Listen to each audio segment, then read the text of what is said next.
Hey strangers, welcome back to a lemon fresh new episode of The Strange Sessions. As always, I am Kurt coming to you live from my kitchen table, and I am joined by my lovely co-host, Krista. What's up? How are you doing? We're lemony fresh today. We are lemony fresh today. Sweet. I'm And good. the only reason I thought of that is because I happened to glance at a thing of furniture polish that's sitting over unused on my counter that I need to use to clean. Yeah. It's actually just starting to rain here. We were just talking about the weather before we started the episode, and it's just starting. Actually, it's starting to pour.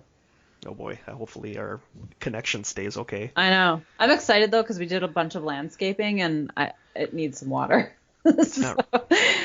It's not raining up here yet, but we're supposed to get storms today. I was telling Krista before we started recording that I woke up with just a pounding headache, and I took Excedrin, but that didn't help. So she thinks it might be because of the storms coming in today. Mm-hmm.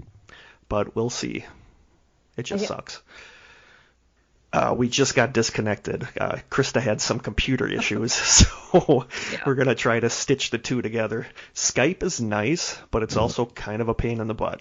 It's glitchy. It really is. Do you want to get together next week at the school to record? I gotta look at my calendar. I'll get back to you on that. Okay, get back to me. I have to check my work calendar. Have your people get back to me. Okay. Okay. Do we have... Oh, I'd like to give a shout out to Brian and Lauren for having us on their podcast last night. Yeah. They had us on their podcast, Transatlantic History Ramblings with Brian and Lauren. And we didn't really do a topic. We just sat and talked, and it was really, really cool. It was really nice. Yeah. And I love, like I said last night, I love the dynamic they have where he gets on his rants, and then Lauren has to kind of slap him down a little bit. Reel him back in. So I do really like their dynamic. So it was a really good time. So thank you guys so much for having us on there. We're going to be on again. We're going to do a podcast wife swap where Krista and Brian are going to do a podcast episode, and Lauren and I are going to do a podcast episode. Yeah. So that'll be fun. Yeah, that should be fun. So thank you so much, you guys. The episode, I think, should be out in the next couple days, but we will let you know in the strangers.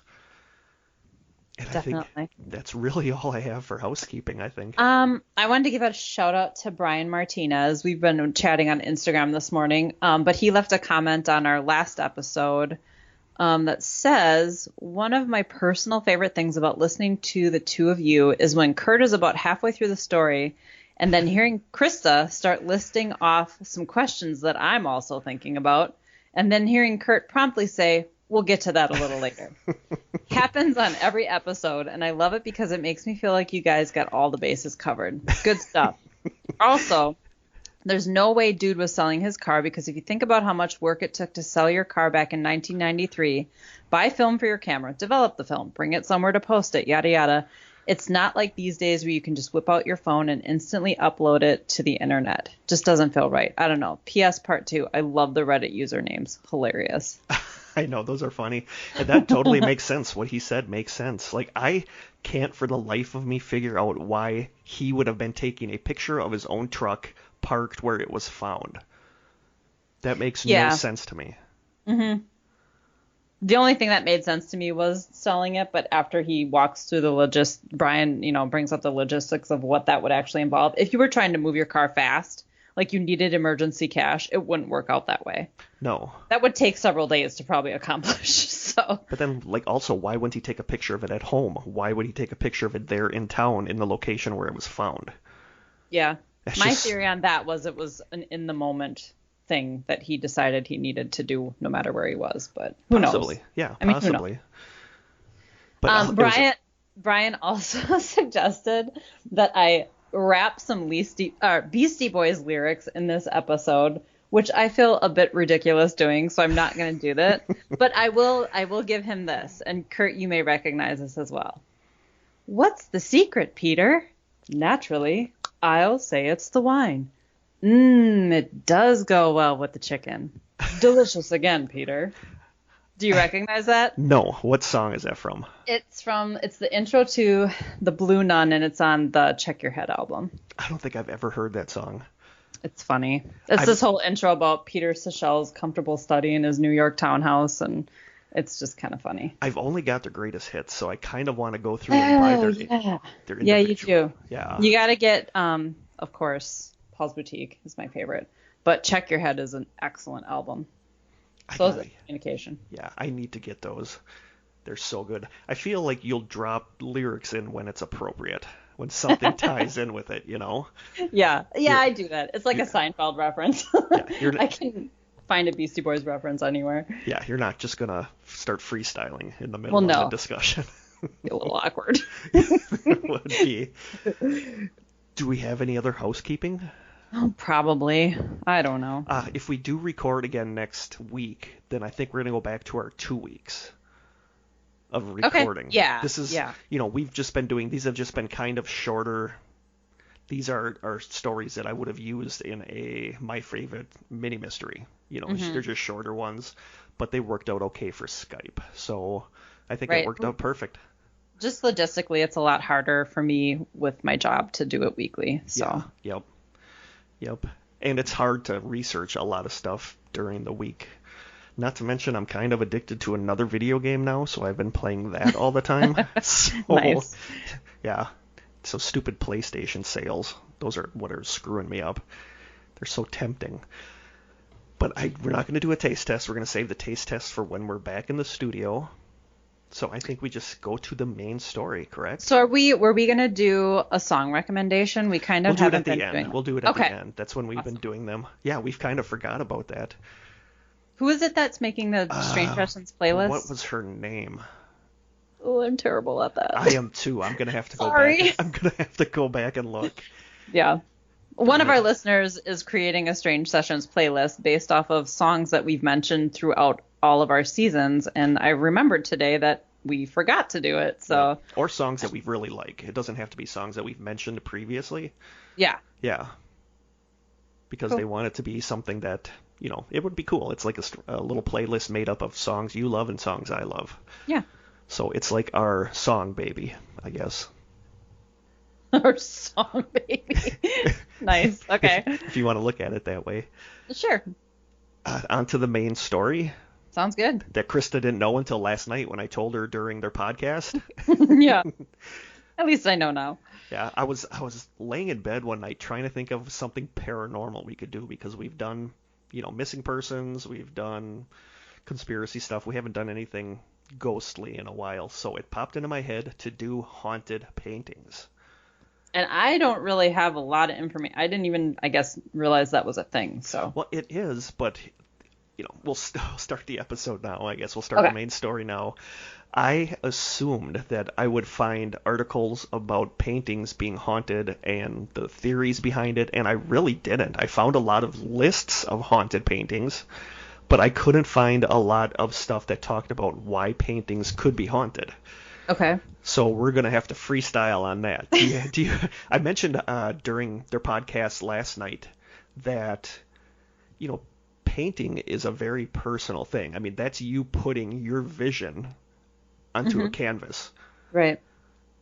In a way, like an author does with a book or a musician does with a song, but this is something physical. Right. So I could see where this would have an energy that the person imbues in it when they're painting it. So it does kind of make sense to me. Yeah, and I think objects can have attachments, whether it's related to the person that, in the example of paintings, it may not be something that the painter put into it, but maybe it was in a location that something became attached to it. Exactly. I was going to bring that up too, is that these could have been hanging in someone's living room and something traumatic could have happened in that room, and the energy could also be on these paintings. Yeah. And I was thinking about this, and I don't know where it is, but one of the times that we were doing an investigation at Elsing Secondhand Store, there was this little painting that they had for sale it was pretty tiny, but I want to say it was like an old-time, like, river baptism scene. Really? And I still don't know to this day why I bought it, but I bought it. Oh, you did? I Really? did, and I don't know where I have it, but then part of me is wondering, was that up in my old apartment when all that Mm. stuff was happening in my old apartment? Yeah. It's You might like, have brought something home with you. I never thought Literally. about it until I was doing this episode, and it's like, why did that painting grab me for me to buy it? Yeah. So, and I think that Spoke to happens you. a lot. I think if these paintings are imbued with some kind of energy, it can persuade somebody to buy it. Sure. You're attracted to So it. Yeah. I could totally see how paintings could be haunted or cursed. But on the other hand, I don't know. We'll get into that, I guess, during Okay. this. So we're gonna jump right in. I have 6 paintings we're gonna discuss. We're gonna jump right into the first one, which is we're gonna start with the cutest of the haunted paintings, and that is the one called Love Letters with the little girl. Does she ever her She's holding flowers? flowers and a Okay. letter. Yep, I see. And the That girl, is cute. she's It's just the least creepy one. it is the least creepy out of all the pictures, and she's adorable. Yeah. So, Love Letters. According to the Texas Hill Country website, this painting can be found on the 5th floor of the Driscoll Hotel in Austin, Texas. The painting is a modern replication by artist Richard King of an older painting by Charles Trevor Garland. The original painting was titled Love Letters. It shows a little girl holding a bouquet of flowers in one hand and a letter in the other. The story surrounding this painting says that in 1887, Samantha Houston, the 4-year-old daughter of U.S. Senator Temple Houston, was running after a ball that had rolled down the Driscoll staircase. She tripped and was killed in a fall down the stairs. Hmm. The legend claims that the spirit of the little girl has inhabited this painting since her death. It's said that some visitors who go to look at the painting claim to see the little girl's expression change while staring at the painting or out of the corner of their eyes. Oh, that's creepy. It's really creepy. I think I remember seeing it described as she looks sweet and innocent in the picture, but then people have Sure. said when they turn away, it looks like she's scowling at them. Ugh, no. No, Chris doesn't open that. That's like the doll that its eyes follow you around the room. Yes. I don't like even the idea of that. Yeah, and a lot of paintings do that. I think we have the Rar West Museum in Manitowoc that's kind of like an art gallery, and some of the paintings there do that. You feel like they are watching you move, and I think that's a sign of a good painter. Yeah, I think so too. But Even though it's creepy. yeah, so the idea of it changing its expression when you look away is really creepy. Yeah. Yeah. Others have reported feeling ill when looking at the painting or feeling a strange sensation of being slowly lifted off the ground. Other people have heard childish giggling near the painting, and throughout the hotel there have been sightings of an unknown little girl playing with a ball. Creepy. Yeah. The James Randi Educational Foundation has a really good website that's kind of a skeptical website. And they looked at this painting and talked about it. And on that website, it says, quote, Annie Lennox of the Eurythmics once stayed at the Driscoll Hotel during a tour. She had 2 dresses laid out on the bed because she couldn't decide which one to wear for that night's concert. She took a shower, and when she walked back out into the bedroom, there was only one dress on the bed. The other one had been packed away. Come on now. Yeah, so that's super helpful, I guess. It is. I mean, that's nice. It kind of told her which one she should wear. Yeah. Did she wear that one? That's yes. what I want. Yes, she did. Okay. She did. There's a lot of confusion about this painting, though, with people originally believing an urban legend that the painting is a portrait of Samantha Houston herself, and that's why her ghost haunts it. But as I said, it's a modern reproduction of an older painting called Love Letters. So skeptics say that since it isn't Samantha in the painting, it can't be haunted by her. I don't know if I buy that, because maybe if she was there and she really liked that painting, I could see her haunting it or cursing it or whatever you want to call it. Sure. Yeah. But what's interesting is that the reproduction of the actual Love Letters paintings are believed to all have activity tied to them. According to an article on the Paranormal Hauntings blog called, quote, Most Haunted Picture, Love Letters, a curse rather than a haunting, a lot of people report paranormal experiences tied to reproductions of the original painting. One person said, quote, I have the same picture and was wondering the same thing.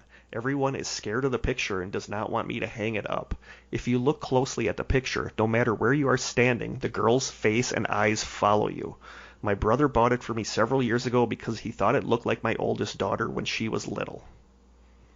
So, and that's where I run into problems. Like, if it was a painting that the actual artist painted physically, I could understand that.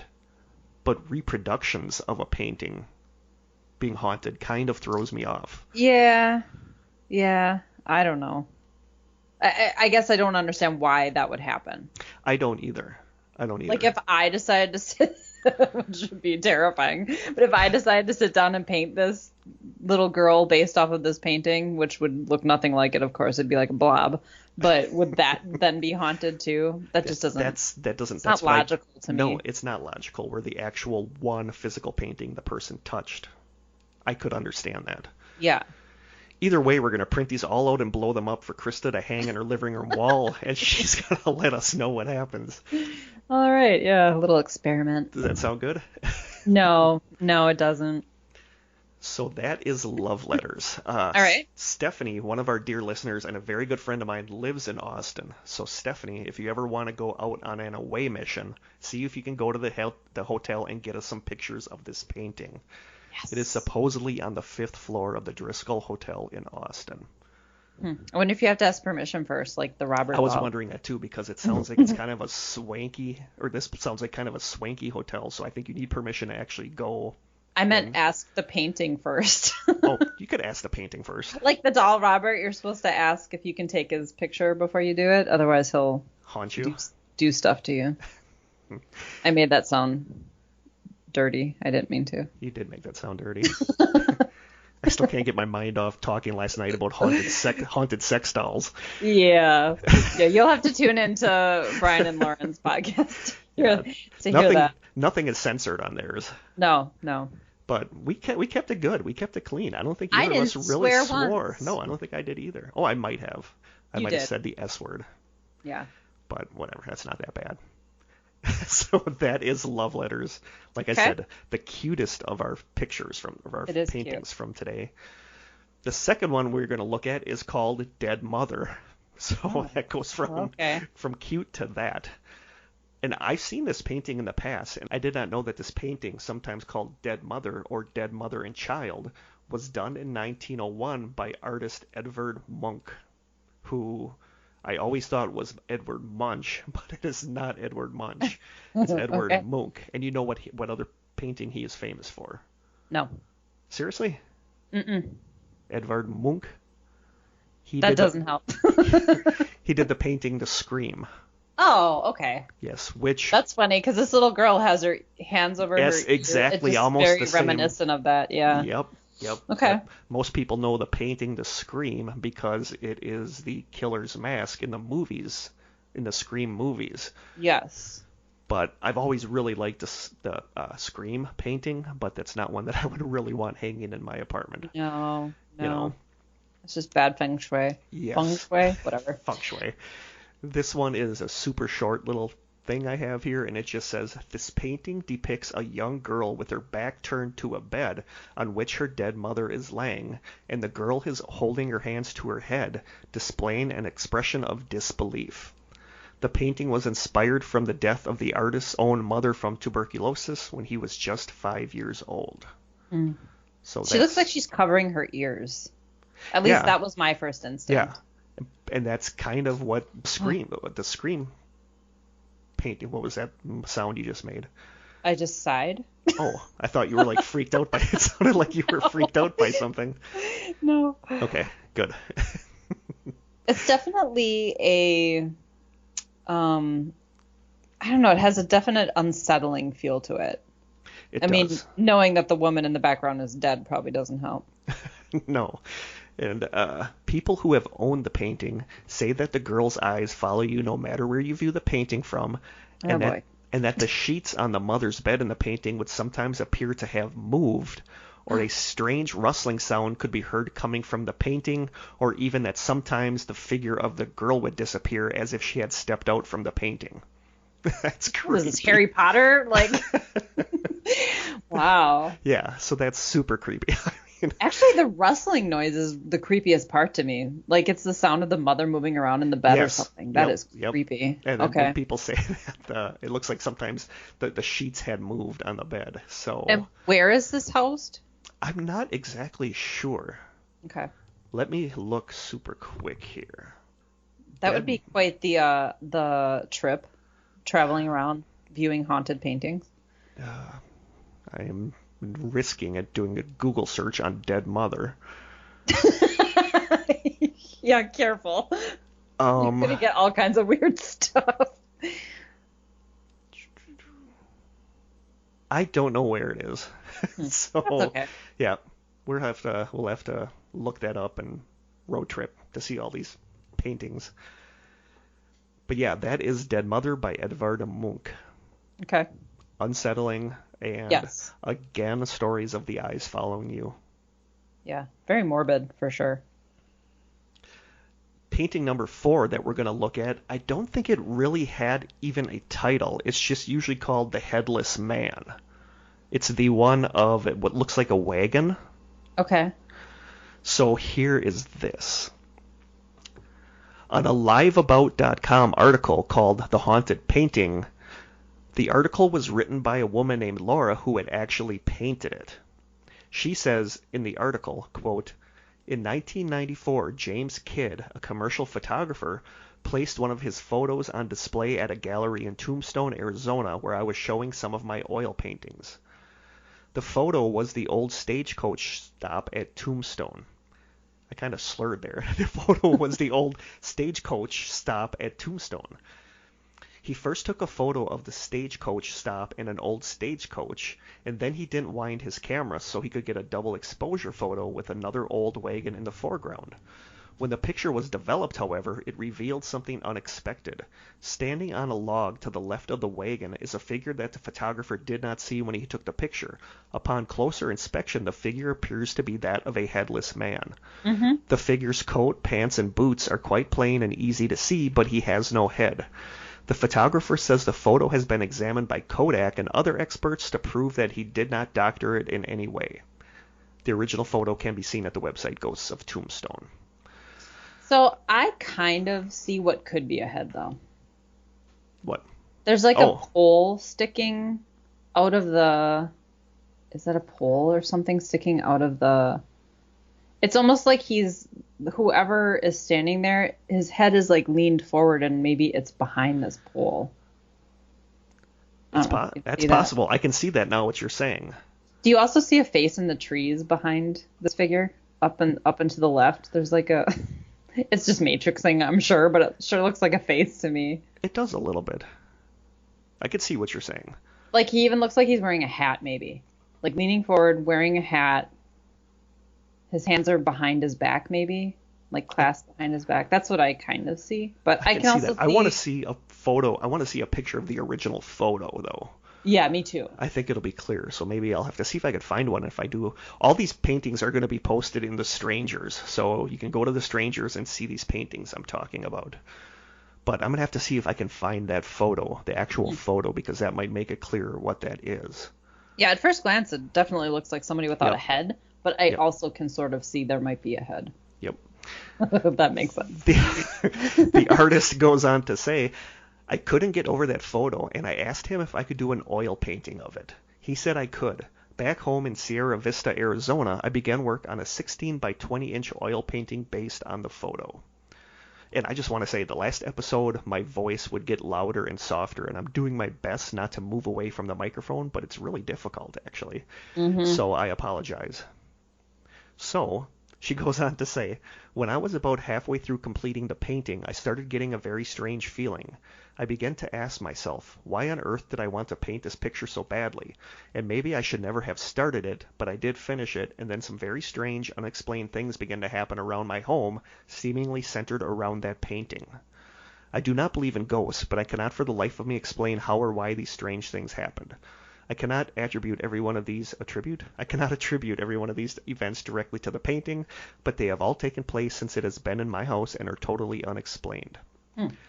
Some of these are kind of but here we go. I took the frame painting with some others for a display in a business location. We hung the ghost painting on the wall behind an office desk. 3 days later, people from the office called and asked me to come pick up the painting. Every morning, they claimed, the painting was crooked. They would straighten it, and the next morning it would be crooked again. Also, appointments became inexplicably messed up and papers went missing. They were actually afraid of it, so I took the painting back. My husband and I were sitting in the garage talking to the little neighbor girl who came over to visit. On the garage wall were 3 large dried starfish. They were hanging securely on roofing nails. The garage door was open, but there was no wind blowing or any air movement. Suddenly, the largest starfish came flying off the wall and landed on the concrete floor. It sailed across the floor about 6 to 7 feet. Well, that's odd. That is odd. In 1995, my husband and I moved into a brand new home in Tennessee. We wondered if the ghostly goings-on would stop, but they didn't. Oddly, the roof on the garage of this new home had a leak when it rained. The roofers came out 3 times to repair it, and although they worked on it, they said they could not find the cause of the leak. It didn't make any sense. Nothing they did stopped the darn leak. Finally, my husband asked me where the ghost painting was. It was leaning against the wall between the living room and the garage. We moved the painting, and the garage roof never leaked again. Well, that's weird. It is, but I would yeah. also expect a haunted painting to do more than leak. Cause your roof I guess. Well, and I feel like it's really common for pictures or paintings to be a little crooked once in a while. I mean, I think so. I think a truck rumbling by or something could knock it around a little bit. Yeah. So I don't feel like that's anything, but when there's a lot of little things, then I can see how if none of this started happening until they brought the painting into the home, and then when it was removed, it all stopped. That kind of, there's a little bit of validity to that. Yes. I mean. Yep, totally agree. Okay, now where were we? Okay, the leak. One evening I was preparing dinner. We had an island bar, and that is where I set our table. I picked up the salt and pepper shakers, which are 2 little canning jars with handles, and set them on the bar. I went to the door and called to my husband that dinner was ready. When I got back to the bar, salt was spilled all over the table and on the floor. The salt shaker, standing upright, was still where I had set it, and we have no animals or children in the house to blame for the spill. It is completely unexplained. That's odd, because you would expect the salt shaker to at least be tipped over. Yeah, unless there was something that happened when she picked it up and moved it and she didn't realize that it was spilled a bunch of salt. I mean, that's possible. Yeah, that's weird. It is weird. I don't know. This next event really scared me because it could have been bad. We had been doing some yard work and went into the garage to rest where it was cool. My husband said that he would mix us some drinks. He returned with the drinks in thick gold-colored glasses with ice cubes. We finished our drinks, and he said he was going to have another, and I said I would too. They sound like Wisconsinites. It's hot out. Let's drink alcohol. So he mixed them in the house and brought them out to me. I had taken 1 or 2 sips from my drink when I looked down to see that a large chunk of glass had been broken off the top of the glass. It was perfectly fine the first time I drank from it. Right away I thought my husband had knocked it against something, but he swore he hadn't. We looked all over the garage floor for the piece of glass, but found nothing. We went into the house where my husband fixed the drinks, got down onto the floor with flashlights, and found nothing.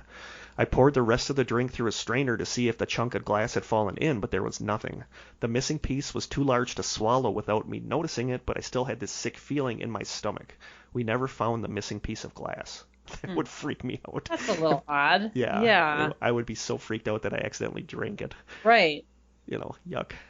I think you'd know at some point.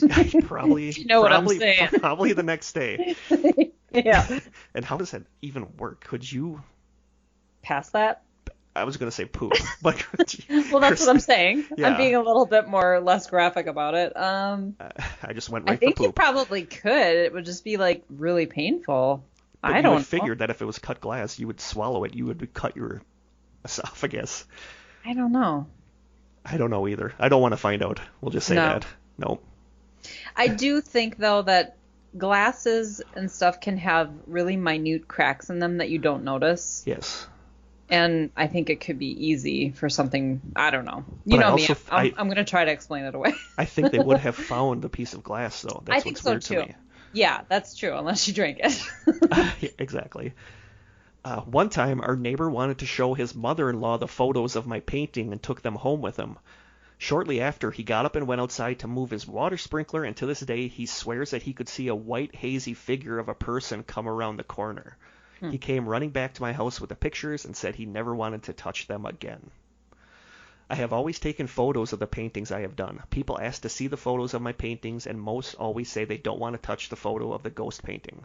The gals at the beauty shop wanted me to bring my picture in, and one woman started bragging that she did not believe in ghosts and that it was silly of them to avoid touching the picture. Just let me see it, she said. She took the photo, looked at it closely, and just laughed. That night at her house, a clock that had been on the wall for 40 years fell down and broke into 100 pieces. Good for her. Yeah. The last thing this ghost did was knock on our front door. My husband and I both heard it at the same time, but our 2 German shepherds did not hear the knock. Nobody was at the door. That reminds me of like what happened to you and Jim at the house. The doors closing? With the doors closing. Mm-hmm. Currently, the painting is hanging in our house. A few people have asked to buy it, but I am afraid to sell it. What would an unhappy ghost do to their lives? I still don't really believe in ghosts, yet if I had to do it over, I would not have created this painting. And that's a case where it's not even just the painting, it's photos of the painting that are affecting people. So I don't know. Put it on Amazon. Some weirdo will buy it. Just say it's haunted. Yeah. With your Dybbuk box. Yep. We'll get to that with one of these. Okay. I don't know why I counted down. So I should have counted from 1 till 6, but I did 6 to 1. So now painting number 3 is the Anguished Man. Oh, I think I know which one this is. Yes. Does he look like he's on fire or made out of lava or something? Yeah, okay. That's just a creepy ass painting. I've seen articles about that in the past, and I've always thought that's a creepy painting. It looks painful. It does. So in a May 25th, 2018 article on liveabout.com called, quote, The Anguished Man, a Haunted Painting, the article says, Sean Robinson sent in this story to Your True Tales. My grandmother had this painting in her attic for 25 years. She said it was evil. She told us she used to see the dark figure of a man around the house at night, and she heard strange noises and crying. She told me that the artist had used his own blood mixed in with the oils, and he committed suicide shortly after finishing the painting. After she died, we got the painting. It is currently in our basement. Shortly after we got it, various members of the family started seeing the dark figure of a man. At night, we began hearing noises, and just recently we have heard crying and moaning. Oh my God, no. Okay, A, why would you mix blood in with the paint? That's just weird. I don't know. B, why haven't they burned this thing yet? The band Kiss did that with a comic book. Oh, really? Yeah, one of their Kiss comic books, they all went to the printer and cut their fingers and bled into the ink so that, it was sold that the comic books were actually made with their blood in the ink. So people do that kind of stuff. Sure. It wouldn't make me want to buy it, that's for sure. No. Although it would make some people want to buy it. So. Oh, yeah, it would. Then, a few weeks later, Sean sent this update. He said, quote, The noises have been getting worse. We have heard crying coming from the corner of our bedroom. We started seeing the dark figure standing at the bottom of the bed just staring at us. No. It seems to be a middle-aged man, but his features are not very clear. As a former skeptic, I'm very curious, so I am moving the painting into our bedroom. Previously, it's been in a cupboard downstairs. I'm feeling apprehensive and a little scared. I'll keep updating. A year later, there was the next update. It said, I set the camera up once more in the spare bedroom. The painting has been stored away since the last recording. I recorded over 3 nights for approximately 4 hours each night between 1 a.m. and 5 a.m. I recorded the usual banging noises, but on the second night at approximately 3:25 a.m., I recorded the painting suddenly falling over, and immediately afterward a small orb is visible just above the painting. There were no drafts in the room, and the painting was stood at an angle against the wall, so it should not have been able to tip over by itself. I also experienced a strange mist again at the top of the stairs. It was like I was suddenly surrounded by smoke, and I became very cold, but then it just vanished as quickly as it came. And then 2 years... What I would do is I would move this painting into like a storage unit, like away from your, and just see if the activity stops. And if it does, just leave it there. I would move it to a dumpster. That is what I would do with the painting. A fire pit? A fire pit. And then 2 years later, this update. I have recently temporarily moved in with my parents again and obviously took the painting with me. It was only in the house for a few days when the noises started, the same noises I had previously experienced. On the third night, my father fell down the stairs, the same as my son did at the other house. Thankfully, he was unhurt, but I have now moved the painting back into storage. I have been working closely with John Blackburn and Ian Lawman of the Mysteria Paranormal Group, taking the painting to some of the allegedly most haunted locations in the UK, including 35 Stonegate at York and Chillingham Castle in Northumberland. It was on the evening of May 18, 2013 at Chillingham Castle that a group of people experienced events that were both terrifying and unexplained. None of the guests were prepared for what was about to happen in the early hours of Sunday morning. The room went icy cold when a large dark figure appeared in the middle of the seance circle. A large wooden bench banged on the floor of its own accord in response to Blackburn's questions to the painting, and then suddenly the bench was flipped upside down violently by what was believed to be John Sage, one of Chillingham Castle's resident spirits, who we think was showing his anger to a foreign uninvited spirit at his castle. John Blackburn stated it was the strangest experience in all his years of investigation, and there were at least 20 witnesses to these events. So that's what I have, but there are also a lot of people that think that the painting was originally intended as a creepypasta. Oh, interesting. Which I could kind of see because it looks like the painting was purposely made to be freaky. You know? Well, sure, but I mean, there are legit artists that, There are, but my gut feeling is that this one was just a creepypasta. That this did not actually happen. It could be. I don't know, but then if this guy says that there were 20 witnesses to this event, I don't know. But they were in a haunted location, right? Yeah, yes. Yeah. But some of the stuff just sounds too much like a story to me.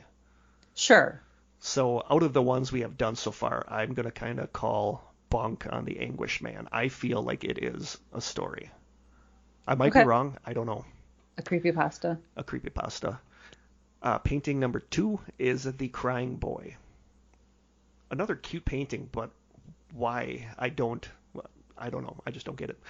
According to a June 5th, 2019 article on Exemplar.com called, quote, The Curse of the Crying Boy Painting, artist Giovanni Bregolin painted a series of young, teary-eyed boys in the 1950s.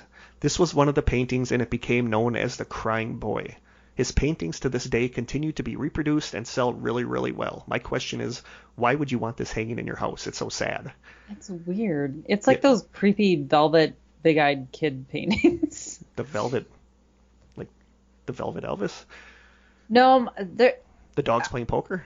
No, it was this person. I think there was a movie about it. This woman, maybe? I can't remember. She, back in like the 60s maybe, she painted these portraits of children, but they had these huge eyes.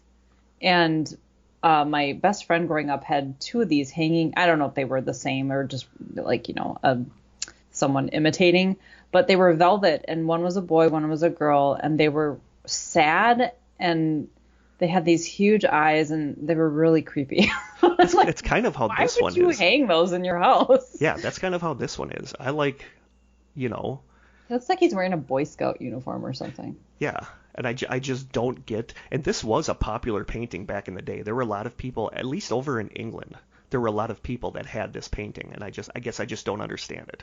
No, I don't see the appeal. No. I mean, he's adorable, but I don't want to look at that every day when I walk through my house. I got enough sadness in my life. I don't need a representation of it on my wall.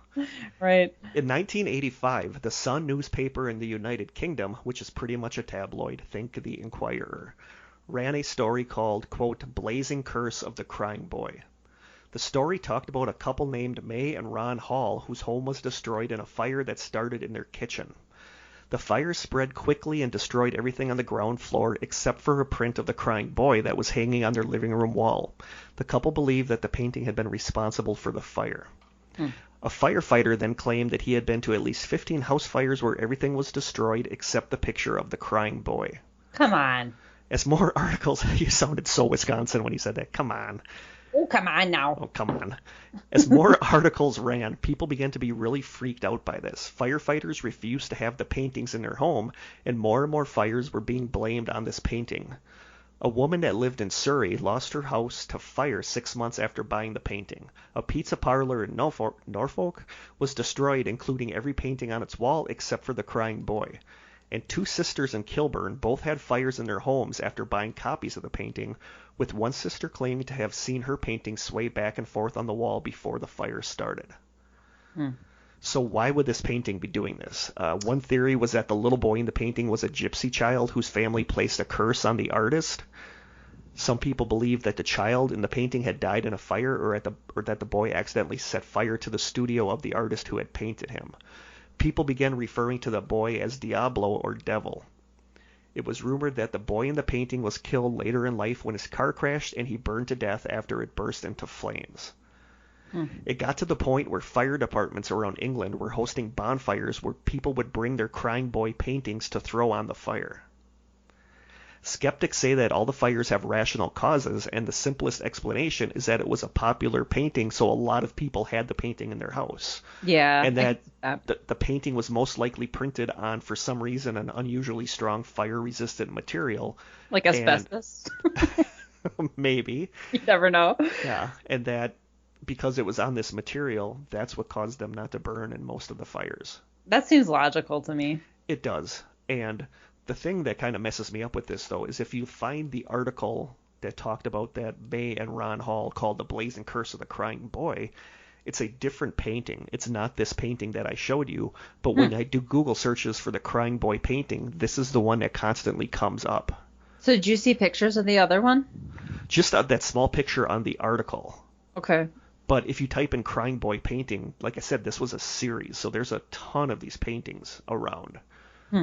You know, it's pretty common. So there's all these different paintings of crying boys. So I'm not exactly sure which one is the actual painting. For all I know, any of these paintings could have been considered the crying boy painting. So there's just a lot of confusion with this one, and I don't really know. I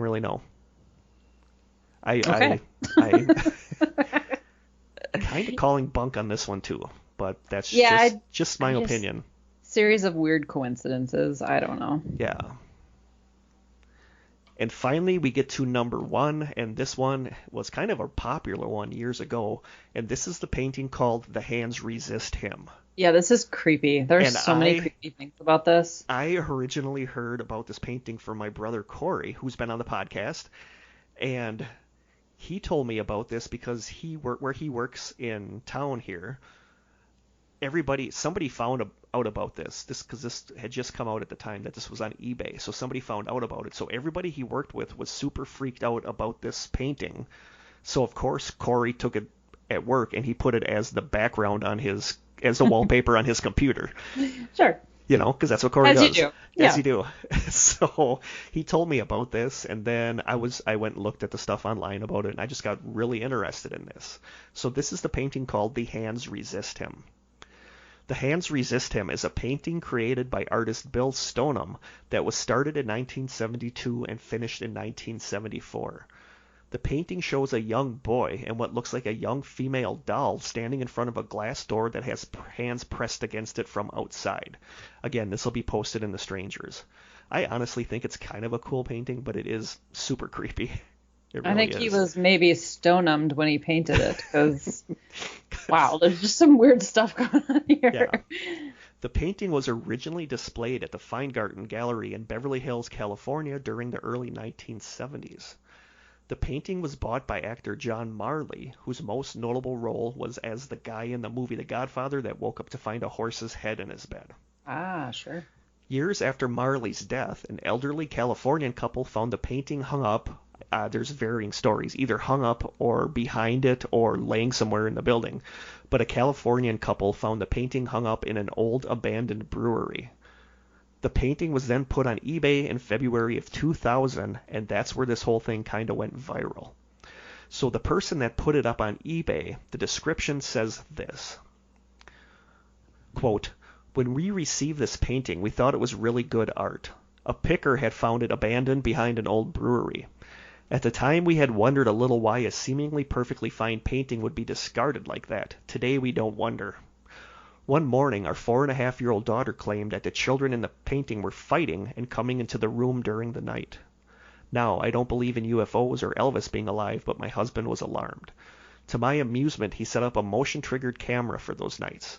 After 3 nights, there were pictures. The last 2 pictures shown are from that stakeout. After seeing the boy seemingly exiting the painting under threat, we decided the painting had to go. Please judge for yourself. Before you do, please read the following warning and disclaimer. Now, I did not find those pictures that were on that. Yeah. I remember seeing them back in the day, and it looked just like it was just a picture of the painting, but it had like color tint done to it or something weird. It looked like, it didn't look like what they were saying.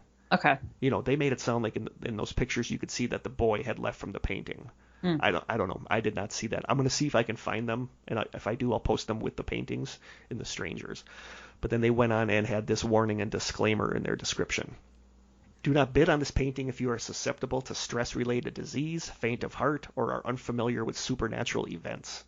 By bidding on this painting, you agree to release the owners of all liability in relation to the sale or any events that happen after the sale that might be contributed to this painting. It should be attributed, not contributed.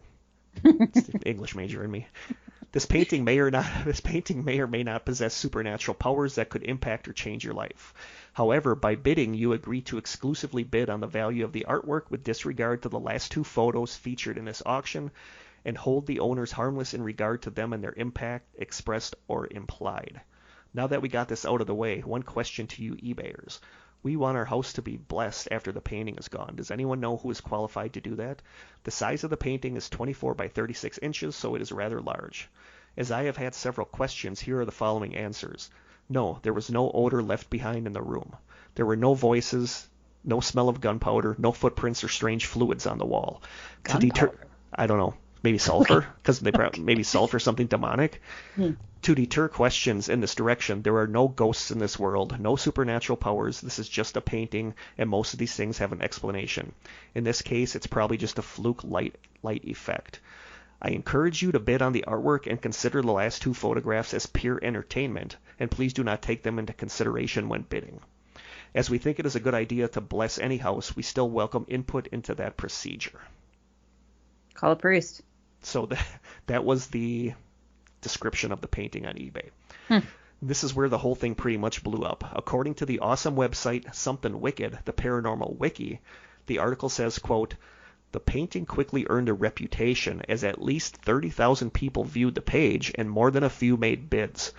Some reported that they had experienced strange events just looking at the painting on their computer, and throughout the eBay auction, the painting still affected those who viewed it, and people felt ill, and a few had fainted or have had unpleasant experiences. However, children seem to be the most affected,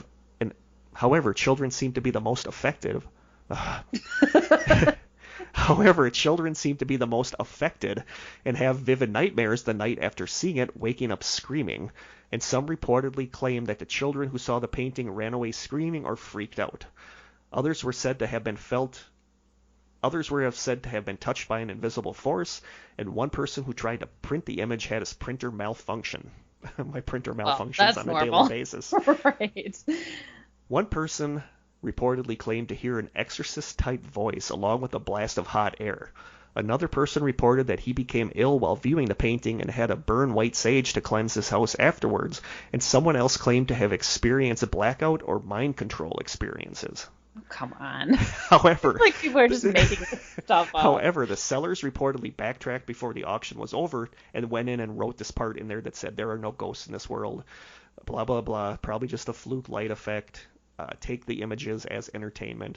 But this didn't deter the believers, and numerous websites and chat rooms popped up devoted to the legendary haunted painting of eBay.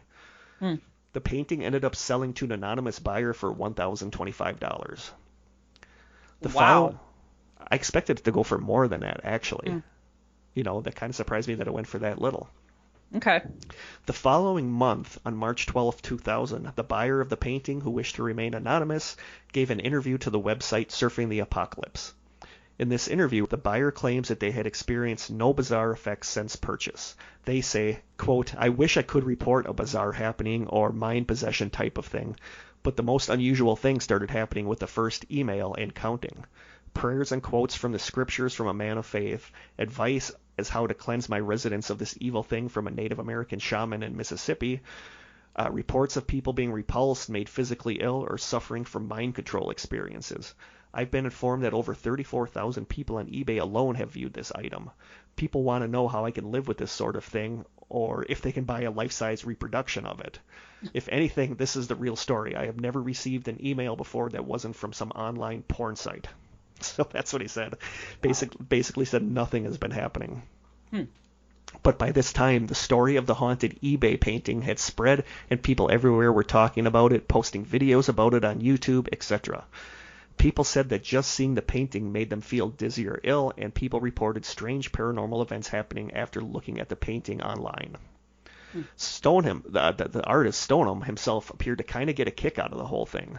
On his website, Stoneham Studios, the artist says, quote, "Where to begin? Well, I've always had a connection to what Carl Jung called the collective unconsciousness. I think we all do.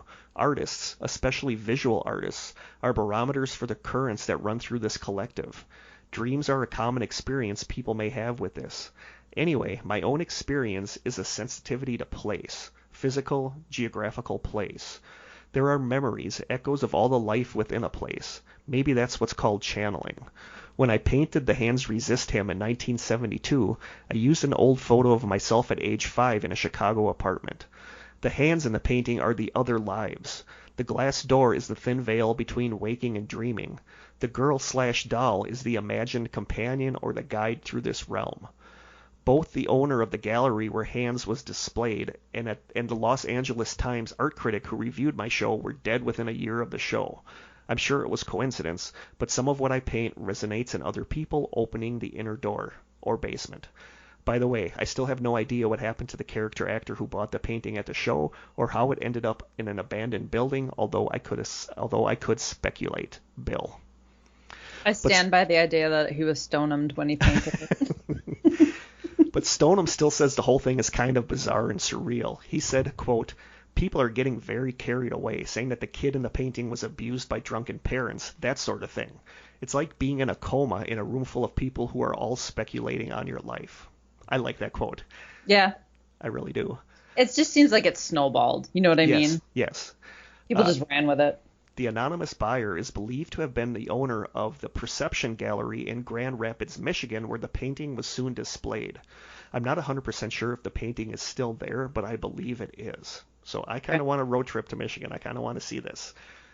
You know, I've known about this ever since this was an eBay thing when Corey brought it to my attention. Stoneham entered into an agreement with the Perceptions Gallery to sell limited edition prints of the painting for $450 each, or a smaller version for $185. And apparently they sell out really, really quick. Stoneham went on to do 3 more paintings in the series called Resistance at the Threshold, Threshold of Revelation, and a prequel painting titled The Hands Invent Him. And the last painting in the series, the painting called The Hands Invent Him, take a guess who bought that? Zach Bagans. In March of 2017, Zach Bagans' Haunted Museum in Las Vegas, Nevada announced that it had acquired the final painting in the series. Have you seen photos of these? Yeah. Are they all creepy? Are they all? They're all a lot like the first one, but I think the first one is creepier. Okay. Maybe I'll post those also in the Strangers in a separate thing so people can see them. But Zach bought the last painting in the series. Mm-hmm. You know, I give him a lot of crap. Doesn't he have a Dybbuk box too? Yes, yeah. Okay. I give him a lot of crap, which I think is justified. But I would really like to get there to visit that museum. I would like to see this stuff. Yeah. I really would. I give him credit for his devotion to the paranormal, and I don't know. Yeah. I mean, he's really into it. I think, you know, there's a lot of crap on his show, but I also think he truly 100% is completely into the paranormal. I do too. He's still kind of a D-bag, but... Yeah, a little bit. So I'll end this with a really small quote from artist Kazimir Malevich, who said, quote, "A painted surface is a real living form." So what do you think? Haunted paintings? I mean, I'm not going to say it's not possible. I think it's plausible. I think that the spirits can attach themselves to anything, so why not a painting? Yes, I agree. It's one of those things, like, you just have to kind of take everything with a grain of salt, and I don't know, maybe these stories are true. I don't know. They could be. The last one, The Hands Resist Him, I think it's a creepy painting, but I think it was just a matter of somebody thinking they could get more money for it on eBay by saying this stuff, and I think it just like you said, it snowballed from there, and people want it to be haunted. Yes. So completely. Yeah, so that's I don't know if I buy any of these, to be honest with you. I mean, it's like the whole Slender Man thing. Even after it was revealed that this is not real, it's a creepypasta, it was made up, there are people who swear Slender Man is a real thing. Yeah, and that could be they don't want to believe. A Tulpa situation where so many people believe in it that it actually makes it manifests. Yeah. You know, that could be. I honestly, out of all these 6 paintings we did, the only one that I kind of feel like might be legit is the Love Letters one, the first one. Mm-hmm. I don't know why. I have no justification for why I feel that, but I think that one might be legit. Just like a gut instinct. Yeah, and it's also the cutest of the paintings. It was also the least fantastical, you know what I mean? Like, she just follows your eyes around or her eyes follow you around the room. Like, nothing completely insane happened around that painting. But the creepiest one is the dead mother with the sound of the rustling sheets and that's creepy. That's really creepy. That's creepy. Just but that's the idea of that. Everybody loves a good creepypasta. Everybody loves a good creepy story, and I believe that most of these are just creepy stories. I'm not saying that I don't believe that paintings can be haunted, just like I do believe that dolls can be haunted, but I just don't think that a picture of a haunted painting is going to be haunted. Especially several replications, you know? Yep. That doesn't make a lot of sense to me, but... No, not at all. I'm, again, somebody who sort of wants to experience it for myself before I'll fully believe it, but I don't want to experience it. No, I don't either. Well, you're going to when you have all these hanging in your living room. Oh, right. So let us know how that goes. Okay.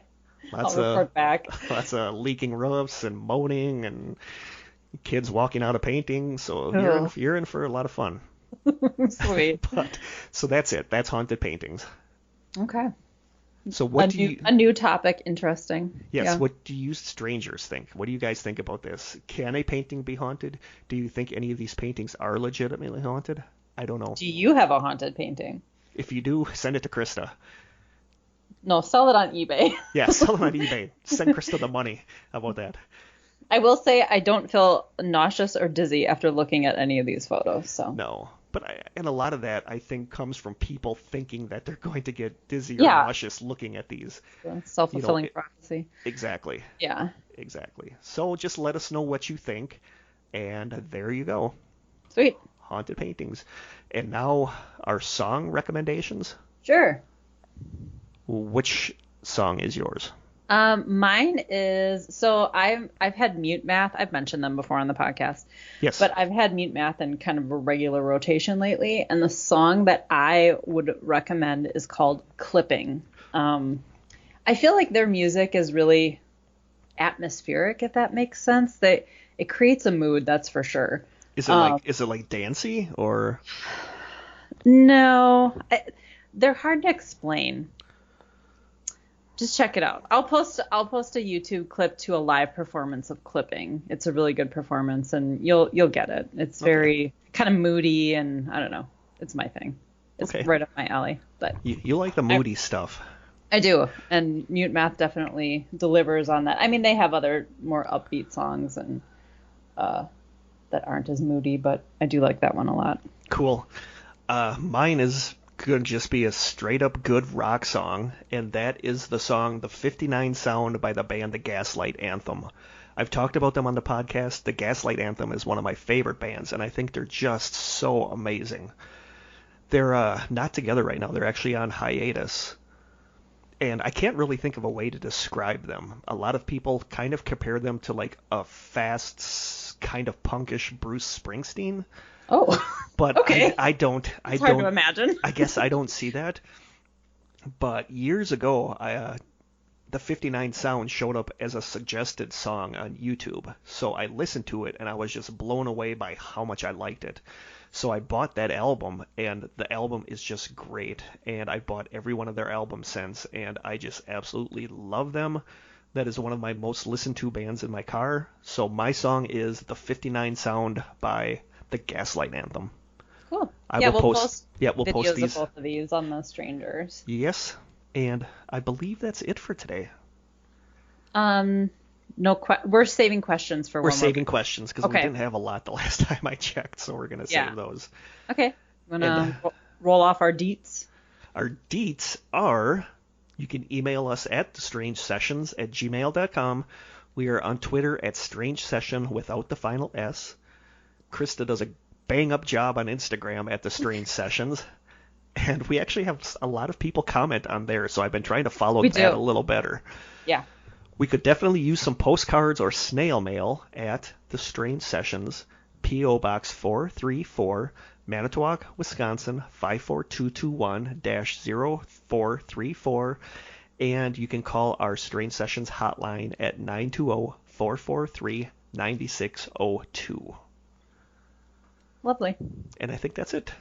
Another one in the books. Yep. We should have kind of caught up to, I think, where we would have been by doing these last 3 episodes weekly. You know what I'm saying? Were we behind schedule? We were pretty behind schedule because of the quarantine stuff. I guess we did go a few weeks without recording. So. Yeah. But as much as I like the Skype things, I just prefer being together in the studio. It's easier, legit. I mean, just it is. For flow of conversation and sound quality for sure. Yeah. And our Skype keeps crapping out on us if there's a little bit of rain outside. So yeah, we should hopefully get back to the studio very soon. But it's just nice to know we have this to use if we need it. Yeah, definitely. And a huge thank you once again to Brian Young for the awesome microphone, which has made things a ton better. I'm trying to get better at not moving. Like in the studio, it's hanging right in front of me. So I'm so used to... Right. And you're looking at me or you're looking at your notes that are right in front of you. So I don't really bop my head a lot, but I'm bopping my head here in my kitchen. So hopefully it's not too bad. We'll see. Yeah. I'll get better at it. Maybe I'll install my microphone into the ceiling of my kitchen so it hangs down in front of me. My landlord would love that. Yeah, for sure. That's coming out of your security deposit for sure. Yes, it is. So, are we going to try our... We have to. We have to try it and butcher it. Okay, but we're going to do a countdown. Okay. So right after I'll say the 1, 2, 3, and then a beat, and then Stay Strange. Okay, I'm ready. What? Wait. I choked a little bit on my drink. Sorry. I'm drinking a Naked Red Machine berry drink. Wow. So, a lot of people, speaking of Barry, a lot of people commented on our little podcast that Barry and I did that we put after last episode. And a lot of people really liked it. A couple people said you need to get her on the podcast because she sounds like amazing. She's and I agree. So knowledgeable too. I mean, agree. Seriously. She really is. So Barry, we need to get you on here. Yeah. And other than that, everybody said I just sounded really young. So that was depressing, but it was only 11 years ago. Yeah, that's not that long. No. I was just happier then, I think. So that's maybe what it was. So from Krista and I in our respective homes, until next time, 1, 2, 3, stay strange. That was pretty good. It was not. It was excellent. You cut out on the strange, actually, but... Whatever. You talk like your lips don't fit. So, maybe they don't. I'm wearing Mrs. Potato Head lips today. Until next time, we will talk to you guys soon. Bye-bye. Okay. Bye.